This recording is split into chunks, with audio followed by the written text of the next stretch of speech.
Bien. Alors oui, je vais vous parler de ces gros mots que sont l'intelligence artificielle et le NLP, mais l'objectif c'était d'un peu de vulgariser donc des choses très très avancées qui sont maintenant intégrées dans les moteurs de recherche et qui changent le métier de référenceur de manière durable, profonde et importante. Alors, j'ai l'âge qui me permet d'avoir un petit peu d'expérience du passé, de ce qui s'est passé sur les moteurs de recherche. Et je peux vous raconter donc l'époque où les moteurs ne connaissaient pas grand-chose, ne comprenaient pas grand-chose au contenu de vos pages. Et pourtant, ils essayaient de vous délivrer des pages pertinentes donc par rapport à vos questions. Au début, Google ressemblait à ça. C'était révolutionnaire. On est en 1998. Et pourtant, un moteur commençait à fonctionner à cette époque-là. Ça vous offrait à votre requête comme réponse 10 liens bleus. 10 liens bleus que vous étiez censé explorer pour trouver la réponse à votre question. Donc c'était aussi l'époque où pour faire du référencement, on faisait des choses assez simples. Il suffisait de rajouter les bons mots-clés dans les titles, dans les encres des liens pointant vers les pages. On pouvait aussi utiliser des techniques un petit peu plus sophistiquées, pas du tout autorisées par les moteurs, mais qui passaient quand même comme les pages satellites.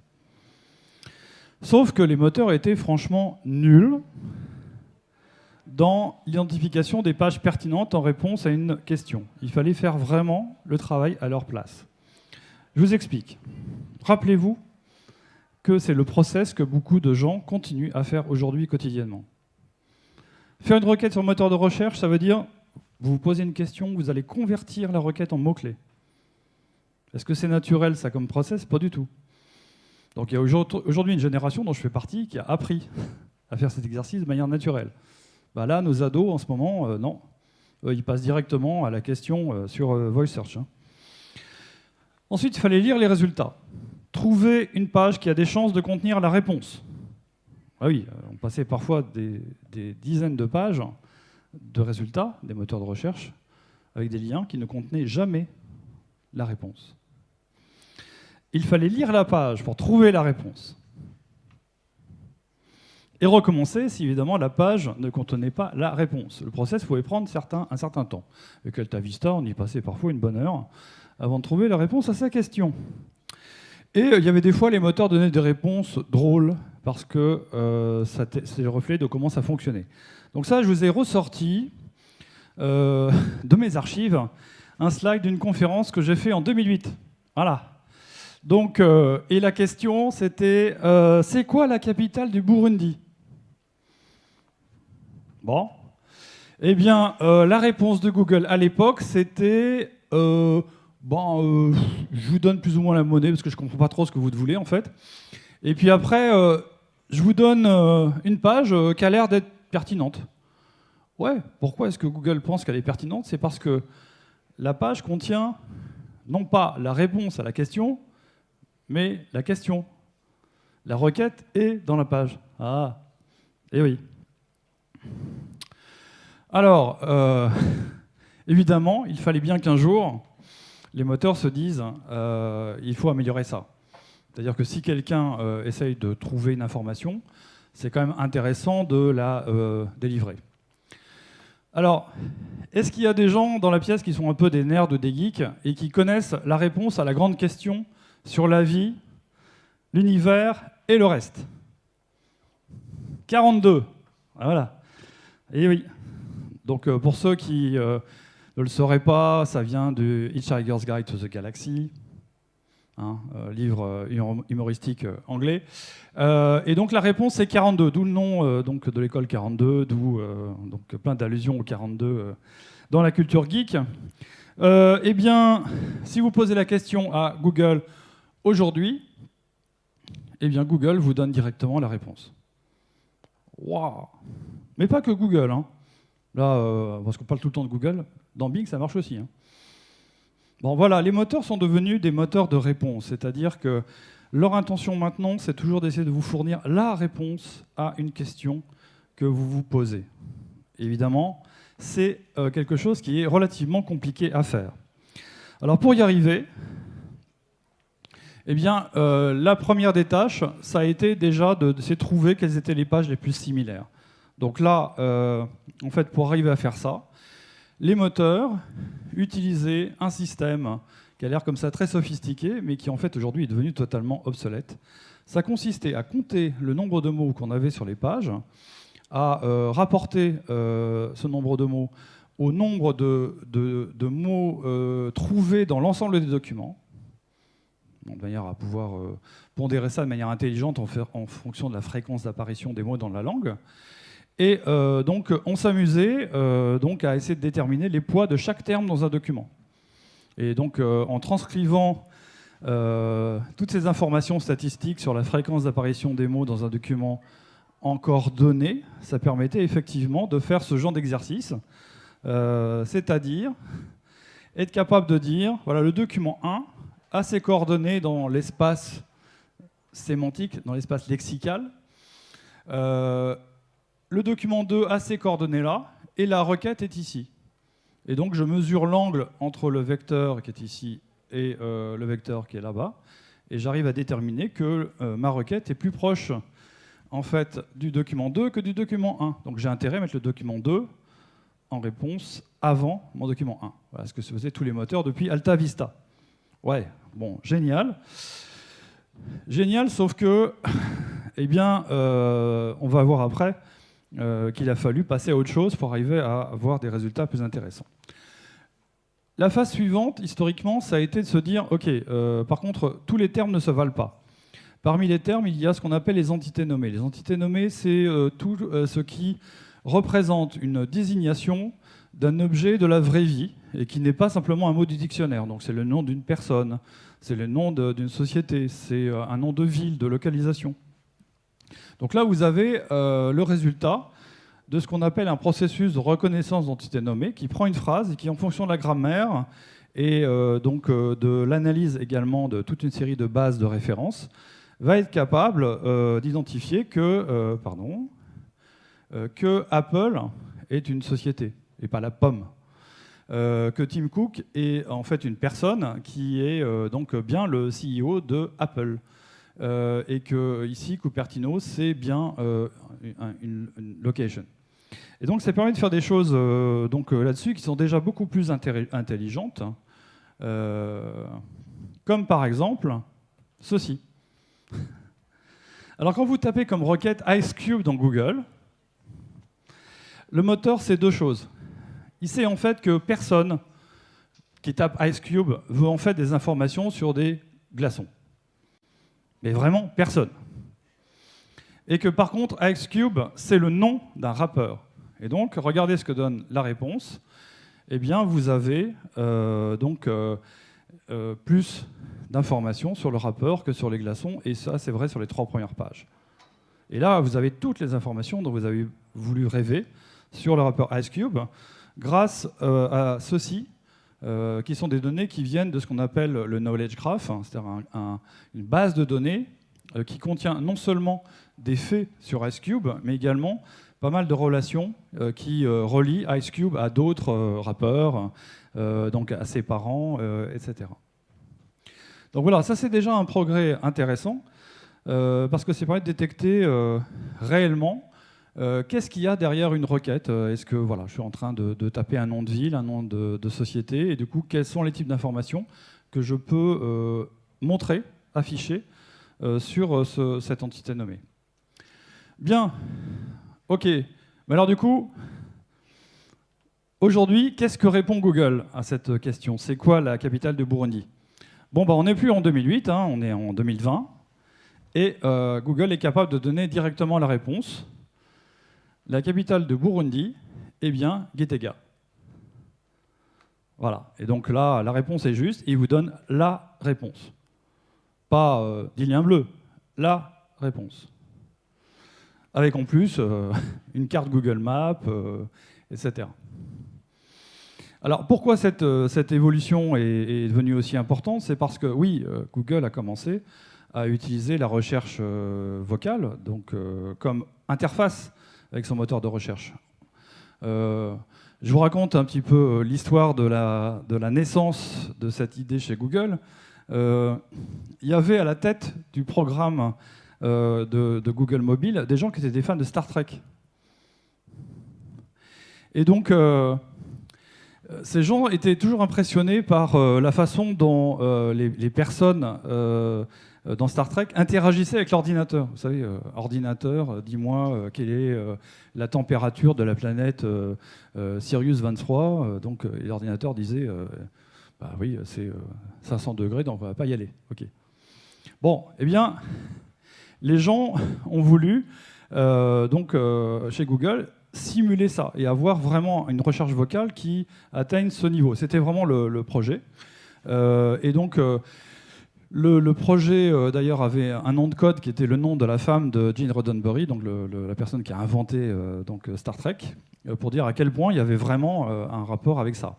Et donc, oui, le Voice Search, aujourd'hui, commence à fonctionner comme l'ordinateur de Star Trek, c'est-à-dire qu'on peut commencer à interagir avec lui. Mais il y a plus fort. C'est la recherche conversationnelle. Alors, je ne sais pas si vous avez déjà essayé ça avec votre smartphone, mais vous l'essayerez après. Là, je ne vais pas tenter parce que donc, la connexion Internet est un peu faible. Donc là, il y aura l'effet démo. Donc, je vous ai un peu préparé tout ça. Bon, alors voilà. Imaginez que vous demandiez, par exemple, à Google, quel est l'âge d'Emmanuel Macron. Voilà, il va vous dire, Macron a 42 ans. Bon, jusque-là, c'est juste à nouveau mon moteur de réponse qui fonctionne. Il a dans sa base l'âge d'Emmanuel Macron, enfin sa date de naissance pour être précis, donc il sait quelle journée. Donc il vous donne l'âge précis d'Emmanuel Macron. Bon, jusque-là, c'est pas très impressionnant, mais on va lui poser une autre question. Comment s'appelle sa femme? Et là, Google va vous dire Brigitte Trogneux. Est-ce que vous avez perçu la subtilité? Oui, sa femme. Pas, on n'a pas répété ceci est la femme d'Emmanuel Macron. Non, ça, c'est ce qu'on appelle une anaphore en grammaire, c'est-à-dire un mot qui va faire référence à quelque chose qui a été dit auparavant dans le texte. Voilà, c'est ce qui permet entre nous d'avoir des conversations où on n'a pas besoin de répéter en permanence les informations de contexte à toutes les questions. Voilà. Et ben, le moteur de recherche aujourd'hui, que ce soit Bing, Baidu, lorsque vous utilisez la Voice Search sur téléphone, commence à pouvoir manipuler ces anaphores. Voilà. Si on faisait le test, et donc si j'avais l'Internet, on pourrait, par exemple, demander à Google « Où suis-je » Et le smartphone vous dirait « Nous sommes à Bercy Village. » Donc voilà, ça c'est très intéressant. Donc la recherche vocale maintenant est capable de tenir compte du contexte d'une conversation pour donner les réponses. Et on peut continuer. Quel âge a-t-elle? 66 ans. On ferait le test, ça marche. Bien. On a vu tout à l'heure que jusqu'ici, finalement, les moteurs utilisaient la similarité textuelle pour arriver à savoir si des pages étaient des bonnes candidates à la pertinence, et puis quelques astuces comme ça, c'est-à-dire la reconnaissance d'entités nommées, et une capacité à donner des réponses issues de bases de données comme le knowledge graph. Bon, sauf que le problème, c'est, comme j'ai dit au tout début, mais est-ce que les moteurs comprennent réellement ce qu'il y a sur les pages? La réponse est, jusqu'à une époque récente, pas du tout. D'accord? La preuve. Donc, si vous voulez chercher de l'information sur Albuquerque, il y a un texte ici qui donne de l'information sur Albuquerque. Sauf que jusqu'à il y a 5 ans, vous aviez aussi la deuxième réponse qui apparaissait. Pourquoi? Parce que similarité textuelle. Or, en réalité, le deuxième texte ne donne pas d'informations sur Albuquerque. Ça n'est pas une bonne réponse à des questions concernant Albuquerque. C'est juste une page qui a des termes sur la page qui vont à cause de l'outil utilisé par le moteur de recherche, semblait être une réponse pertinente à donner. Voilà, donc il fallait sortir de ça. Alors, les gens ont commencé à utiliser certains outils pour notamment extraire du contexte dans lequel apparaissaient les mots-clés des informations permettant d'aller plus loin. Donc notamment, je vous en parle parce que quand on essaye de trouver des informations sur des outils SEO, LSI, LSA, c'est des termes qu'on retrouve. Il y a pas mal d'outils qui se vendent en disant voilà, ça sert à faire des mots LSI, etc. Bon. Sauf qu'en fait, c'est très vieux ce truc-là, ça date de la fin des années 90. Tout le monde sait parmi les gens qui ont l'habitude du traitement automatisé du langage, du NLP, que c'est très très imparfait. Ça sert à extraire des sujets en fait dans des textes et ça ne marche pas comme outil interne dans un moteur de recherche. Donc ça n'a jamais été utilisé par Google. Les gens de Google l'ont répété je ne sais pas combien de fois. Et ça, ils n'ont jamais été crus. Bon, du coup, vous avez des tas de gens qui vous parlent d'optimisation et LSI pour le SEO, etc. Sachez que c'est de la poudre de perlimpinpin. Donc on était au degré zéro de l'analyse pour arriver à améliorer la qualité des résultats, la pertinence, mais ça ne marchait pas. Et puis un jour, quelqu'un chez Google, faut le dire, a eu l'idée d'améliorer la méthode en utilisant l'intelligence artificielle. Voilà. Donc en fait, je ne vais pas rentrer dans le détail de la méthode, hein, mais le principe c'est d'analyser des textes avec un outil qui est un réseau de neurones qui va être capable en fait d'analyser toutes les informations qu'on a sur un texte pour transformer ce texte en coordonnées sémantiques. Donc c'est le même principe que tout à l'heure, sauf que là on n'est pas sur des coordonnées qui sont mesurées à partir de poids, là on a vraiment des positions dans un espace virtuel sémantique. Voilà, ça donne des résultats comme ça. Bon, jusque-là, c'est pas très impressionnant, sauf que ça permet de faire des choses amusantes comme ceci. Donc voilà, donc là, vous avez le résultat mis en graphe de l'une de ces analyses par un réseau de neurones qui fabrique des coordonnées à partir de ce qu'on appelle les word embeddings. Et en fait, regardez ce qui se passe quand on projette ça sur un espace à 2 dimensions. Vous avez des tendances qui apparaissent. D'accord ? Là, vous avez les noms des pays à gauche et à droite les capitales associées. Ça, c'est le produit de ces coordonnées. Donc, l'emplacement dans l'espace dépend vraiment du sens. D'accord ? Donc, à droite les capitales, à gauche les pays. Et en fait, c'est très amusant d'avoir ces résultats-là parce que avec des simples opérations arithmétiques sur les vecteurs, on arrive à trouver les informations. C'est-à-dire que là, par exemple, si je fais vecteur Chine plus vecteur Pékin moins vecteur Russie, ça me donne les coordonnées de la capitale de la Russie. J'ai plus qu'à regarder qu'est-ce que j'ai à ces coordonnées-là, et je vois que j'ai le terme Moscou, et donc j'ai déduit de cette analyse quelle est la capitale de la Russie. Waouh! Alors c'est très intéressant de voir aussi ces résultats parce qu'on voit des tendances en fait qui sortent de ces coordonnées, comme par exemple le fait que ici des concepts comme reine et roi, homme et femme sont séparés par la même distance dans l'espace quelque part, okay, la même direction aussi. Donc ce vecteur-là montre en fait quel est le chemin à parcourir pour passer du concept masculin au concept féminin. Waouh! D'autres exemples de ces variations conceptuelles mesurées par de simples vecteurs. Donc variation de genre, variation montrée sur d'autres exemples, et un vecteur qui montre le changement de statut. Alors, ça marche aussi pour la traduction, ça c'est juste génial, donc ça c'est en application dans Google Translate aujourd'hui. C'est-à-dire que, en fait, ces coordonnées dans l'espace sémantique sont indépendantes des langues utilisées. Oui, ça représente des coordonnées liées au sens des mots. Alors, en fait, ça ne donne pas exactement l'information sur le sens, mais c'est lié au sens des mots.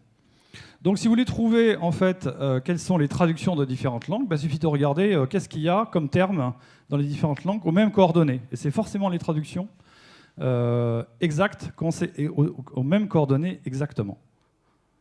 Et donc ça permet comme ça, sur Google Translate, de pouvoir enrichir de manière considérable le vocabulaire sur des langues rares où il n'y a pas de lexicologues qui ont planché pour arriver à trouver tous les termes de jargon équivalents en swahili, donc en javanais, sur des termes techniques par exemple.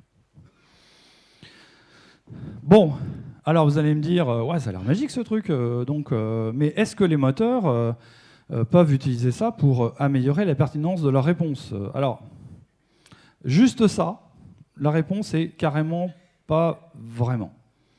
D'accord? Ça a servi assez vite, à partir de 2015, à améliorer la compréhension des requêtes, donc notamment avec un outil que Google a appelé RankBrain, qui permettait d'arriver à comprendre que une requête un peu rare posée par un internaute en fait était très similaire à une autre requête que Google connaissait déjà, ce qui lui permettait de montrer donc le bon type de résultat par rapport à ces requêtes-là. Donc on est loin de l'amélioration de la pertinence. Donc par la suite, les moteurs, donc c'est vrai chez Bing aussi, ont commencé à utiliser des concepts un petit peu nouveaux, notamment le neural matching, pour arriver à mesurer à quel point le concept que l'on appelait par une question correspondait au contenu d'une page. Alors là, vous avez un exemple donné par ces améliorations en neural matching. C'est la réponse à la question « Why does my TV look strange ?» C'est vraiment très bizarre comme question. En fait, si quelqu'un commence à parler d'écran de télévision qui a une apparence un peu bizarre, eh bien Google devine qu'en général, ça veut dire que les gens s'intéressent à un problème qu'on appelle l'effet soap opera. Alors en fait, vous avez tous chez vous maintenant des écrans de télévision 4K ou encore plus haute définition que ça, sauf que la plupart des programmes que vous diffusez sont des programmes en basse définition. Et donc votre écran calcule une image en plus haute définition, et parfois ça change carrément l'apparence de l'image dans des proportions telles que le vieux film, le vieux western que vous regardez, vous avez l'impression qu'il a été tourné en vidéo. C'est ça l'effet soap opera.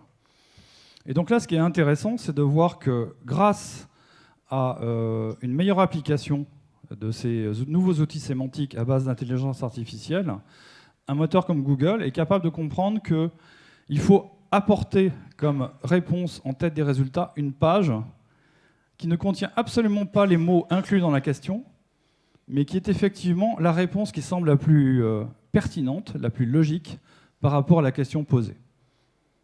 Ah, voilà. Bon, alors après, expliquer comme ça, on se dit « Ouais, c'est bon, ils ont trouvé la solution ultime. » Oui, bon, attendez, calmons-nous. Ça, c'était il y a 2 ans et demi, ces annonces-là. Par contre, ça concernait un nombre tellement limité de requêtes et de résultats que franchement, vous n'êtes même pas aperçu de cette amélioration de la qualité des résultats, je suis sûr. Ok, bon. Dans la plupart des cas, vous avez dû vous dire cette requête est pourrie, donc je ne trouve pas ce que je veux chercher, etc. Et voilà. Et chez nos amis moteurs de recherche, chez Bing également, et chez Google, ils ont commencé à utiliser les résultats d'analyse effectués un peu sur le mode des word embeddings, mais avec un nouvel outil qui est beaucoup plus efficace dans l'extraction d'informations issues de textes pour arriver à comprendre en fait, avec le contexte, quel est le sens exact des termes. Et là, cette fois-ci, on commence à avoir des vraies améliorations spectaculaires. Par exemple, vous avez une requête à droite. Ok, est-ce que les voyageurs brésiliens, en 2019, ceux qui vont aller aux USA, ont besoin d'un visa? regardez la réponse à gauche et regardez la réponse à droite. Ouais, avant, franchement, la réponse était stupide. D'accord ? Ça ne concernait pas les bonnes personnes, la réponse. Après BERT, ça y est, on a enfin des réponses qui sont pertinentes. Et oui, parce que ça y est, maintenant le moteur est devenu beaucoup plus malin dans la compréhension de l'ordre dans lequel les mots ont été employés pour arriver à en déterminer le sens. C'est grâce à ça qu'il arrive à savoir en fait quel est le vrai concept, la vraie réponse qui est appelée par la question. Alors, un autre exemple encore plus tordu, et on voit bien la différence. Donc à gauche, vous avez ce qu'on appelle un short snippet, donc une réponse choisie par Google sur une page web, sauf qu'il prenait la mauvaise et à droite la bonne. Pourquoi c'était une mauvaise ? C'est parce qu'avant, quand on demandait à Google, OK, mais trouve-moi comment je dois arriver à garer ma voiture en montée, OK, mais sans pouvoir m'appuyer sur un trottoir. Bah, c'est pas la même musique que quand vous pouvez en fait juste vous laisser glisser sur le trottoir et donc vous servir de trottoir comme appui pour arriver à faire votre créneau. Du coup, la réponse à gauche n'est absolument pas la bonne. D'accord ? Ce que les gens voulaient, c'était vraiment la réponse à droite. Et c'est l'interprétation du no curb qui est absolument importante dans ce cas-là. C'est parce qu'il y a le no dans ce contexte-là qu'évidemment, il fallait comprendre qu'on ne voulait pas de pouvoir céder sur un trottoir pour arriver à réaliser cette opération. Bien, et c'est quelque chose qui a servi ces derniers temps. Google a fortement amélioré la qualité de ces feature snippets, donc ces réponses en fait, que vous voyez apparaître en tête des résultats sur des questions que vous formulez en langage naturel. Mais pas que. Donc maintenant, on commence à le trouver depuis quelques mois dans donc les pages de résultats. Voilà un autre exemple. Do estheticians stand a lot at work? Donc, avant ça, vous aviez une page qui contenait plutôt les mots-clés qu'une vraie réponse à la question. Et regardez ce qui apparaît à droite maintenant. Eh bien, on a vraiment une page qui donne des informations sur la pénibilité au travail pour les esthéticiennes. Et c'est évidemment quelque chose de fondamentalement différent. Bien. Alors maintenant, ça veut dire quoi en termes de conséquences pour le SEO ? Ça veut dire qu'évidemment, on peut aujourd'hui poser des questions en langage naturel au moteur, et que le résultat, c'est qu'il y a de multiples formulations possibles pour ces questions-là.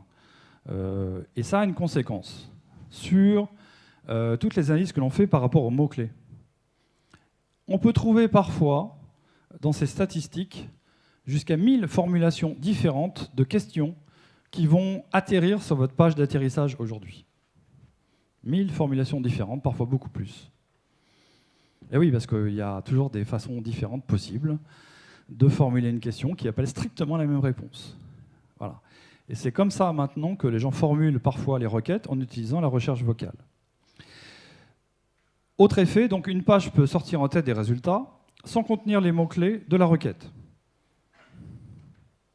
Et oui, on l'a vu tout à l'heure. La pertinence est évaluée via un score qui indique si un contenu est la meilleure réponse possible. Donc là, on n'est plus dans la simple analyse de similarité textuelle. Donc, est-ce que statistiquement, j'ai la même fréquence de mots-clés entre le document et le document 2 ? Non. Là, cette fois-ci, on a vraiment une analyse d'un score qui mesure à quel point une réponse est la meilleure réponse possible à une question d'un internaute. Donc, adieu la similarité lexicale, ça c'est beaucoup mieux. Du coup, la pertinence du contenu devient la clé pour arriver à se positionner sur les requêtes qui sont impactées par ce nouvel algorithme. Par contre, arriver à prédire les chances d'une page de se positionner correctement, avec les méthodes actuelles, soyons clairs, c'est difficile. Du coup, beaucoup de gens se posent la question, est-ce qu'on peut optimiser son site pour BERT ? Alors, posez la question à n'importe quelle personne chez Google, ils vont vous dire non. En fait, la réponse est oui, mais alors, qu'est-ce que c'est pas simple ? Qu'est-ce que c'est beaucoup moins simple ? D'accord. On va pas du tout pouvoir optimiser une page pour BERT comme on l'a fait depuis 20 ans en SEO. Oubliez ce genre de recettes de cuisine qu'on utilisait avant, oubliez ces méthodes-là. On est sur quelque chose qui est tellement différent que ça ne marche plus du tout. On ne peut pas en plus tromper l'algo sur la nature véritable d'un contenu, la nature véritable d'une page. Ça, c'est une grosse différence. Avant, on pouvait truffer une page de mots-clés sur un sujet qu'elle n'abordait pas initialement, et hop, elle arrivait à sortir sur une requête sur un sujet totalement différent. Non, mais ça ne marche plus du tout. Voilà, la seule chose qu'on peut faire, c'est l'aider à reconnaître que cette page est la meilleure réponse possible à une question. Donc, ça veut dire que là, il faut vraiment travailler sur le contenu, la compréhension de ce qui est appelé par une question, mettre la bonne information à l'intérieur, faire en sorte qu'on ait aussi toute la qualité possible pour avoir les meilleurs scores de pertinence avec ce nouveau système. Alors ça ne veut pas dire que, également, des critères classiques comme le PageRank, l'importance de la page, la popularité, n'est plus considéré comme utile pour ces scores-là parce que ça l'est. Donc ça continue à jouer. Donc on peut, en fait, pour arriver à mieux comprendre, monitorer un certain nombre d'indicateurs clés pour savoir si véritablement on se rapproche de la bonne équation. Mais c'est vraiment pas simple. Le reverse engineering de ce genre d'algo est très très difficile. Par contre, on peut comprendre comment il fonctionne, mais aujourd'hui, notre problème, c'est qu'on n'a pas encore inventé les outils permettant de mesurer si un nouveau contenu permet d'avoir des meilleurs résultats avec un algo à la BERT. Les outils SEO d'aujourd'hui ne le permettent pas du tout. Ça ne veut pas dire qu'on n'en sortira pas des outils comme ça bientôt.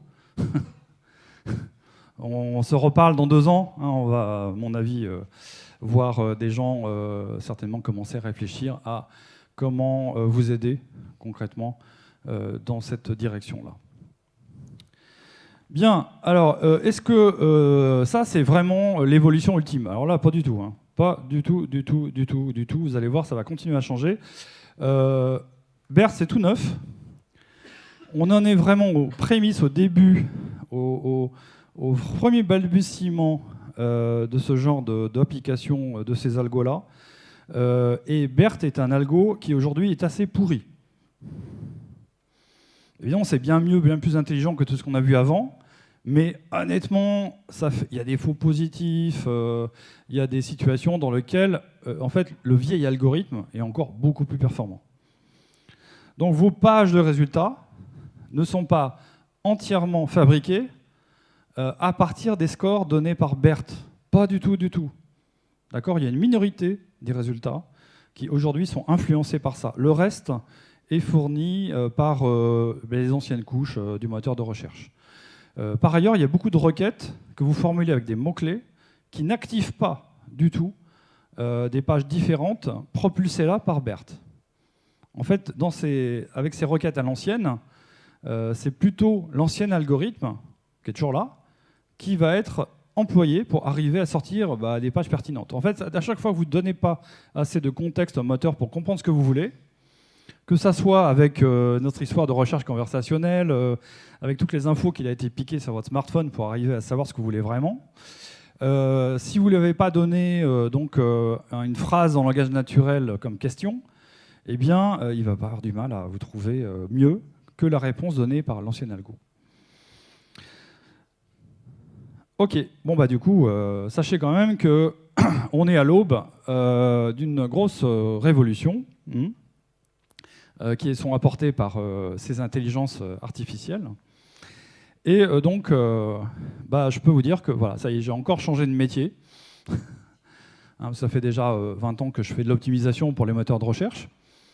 Oui, donc j'ai dû changer en réalité de métier au moins 3 fois déjà, depuis 20 ans. Toujours en faisant de l'optimisation pour les moteurs de recherche. C'est que j'ai tellement changé les méthodes que... Voilà. Donc, et là maintenant, je deviens optimiseur de réponses à des questions. Ok. Bah, finalement, c'est pas plus idiot que ça, hein. Donc, je trouve que c'est même beaucoup plus intelligent comme métier que ce que je faisais avant. Donc je suis ravi d'aller dans cette direction. Ça va être un vrai plaisir. Le problème, c'est que première chose qu'il faut déjà travailler, c'est ok, mais je vais trouver les bonnes réponses aux questions que les gens se posent, mais c'est quoi les questions que les gens se posent? Ouais. Et donc là, on parlait des outils qui permettent d'arriver à savoir ça. Donc là, c'est un outil très simple qui se sert de suggestions de Google et d'un certain nombre d'informations statistiques qui s'appelle Answer the Public qui vous donne ça. Oui, on a déjà des outils qui permettent de détecter quelles sont les questions les plus posées sur des sujets. Donc ça aide effectivement à identifier où sont les sources de trafic que j'ai par rapport à ce nouveau type d'algo, ce nouveau type de moteur de recherche qui fonctionne avec des questions en langage naturel et sur lesquelles je dois réussir à créer donc des pages qui sont les meilleures réponses possibles à ces questions-là pour continuer à capter du trafic.